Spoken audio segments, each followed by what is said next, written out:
এখন 12টা বাজে, মানে এখনো আমাদের ঘরে রয়েছে, ঘুমাতে যাচ্ছে না, আর সবাই ঘুমায় পড়েছে।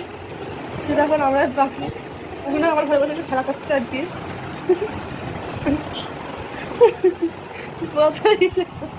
ঘুমাতে যাবি না? ঘুমাবি না তুই আসলে? হ্যাঁ, ঘুমাবে না? মা তো ঘুমায় পড়েছে, তোমার মাম্মাম তো ঘুমায় পড়েছে, মাম্মাম পাপা।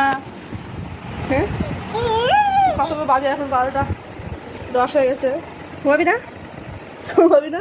হ্যাঁ, আমরা ঘুমাবো না? হ্যাঁ, তাই বল, ঘুমাবো না আমরা? ঘুমাবো না? পরে বাজে, পরে বাজে দেখা যায়। 12টা 11 বাজে। কখন ঘুমাবো আমরা? হ্যাঁ, কখন ঘুমাবো? সবাই শুয়ে পড়েছে।